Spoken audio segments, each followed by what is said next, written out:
Hai, apa khabar semua? Dalam video kali ini saya nak kongsikan satu lagi aplikasi AI yang boleh membantu kita dalam proses mencari artikel-artikel ilmiah ataupun akademik yang boleh membantu kita dalam proses penulisan dan kajian. Aplikasi ini bukan sahaja mempercepatkan proses, apa yang penting adalah ia datang daripada sumber-sumber yang sahih dan boleh dibaca secara terus sebelum kita gunakannya. Jom kita tengok.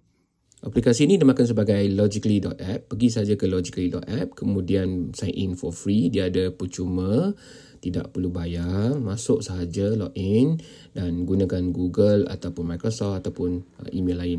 Dia ada 3 pilihan di sini, create document, upload dan juga research view AI. So, ada juga reference manager dan seumpamanya. Di sini saya nak hanya fokus kepada research view AI. Kita ada 3 mode, Semantic Scholar, Google dan Document Retrieval. So, kita pergi Semantic Scholar mode. Yang tu yang akan carian. Yang upload tu kita kena buat Document Retrieval lah. Di Semantic Scholar mode ni kita ada pilihan untuk dia auto, untuk cari ataupun kita tetapkan bidang, umpamanya education kat sini. Kita juga boleh tetapkan jenis, yang di sini artikel. Dan kita boleh tetap kat tempoh. Contoh kat sini saya tukar ke 2018 umpamanya. So boleh tetapkan tempoh lah. So dia boleh hadkan carian tersebut. Tekan tutup setting ini.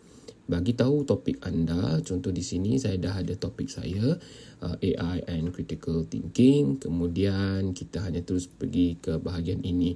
So untuk Logically dia ada 3 jenis AI dalam ni. Dia ada Gemini, dia ada ChatGPT dan juga Claude. So kita pilih mana yang kita nak. Kalau kita nak deep research, kita pergi ke deep research dan pilih sahaja yang kita nak dan dia akan jana di bawah ini.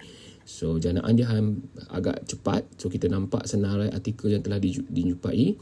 Dengan setiap pautan tu bila kita klik, kita boleh terus pergi ke artikel tersebut. So kita boleh baca lah.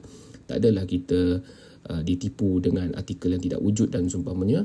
Dan kita juga boleh semak penulisan dia. Bila kita klik sahaja di setiap citasi tu ataupun citation yang diberikan, rujukan yang diberikan, kita boleh semak dia punya format. Contoh yang ni APA.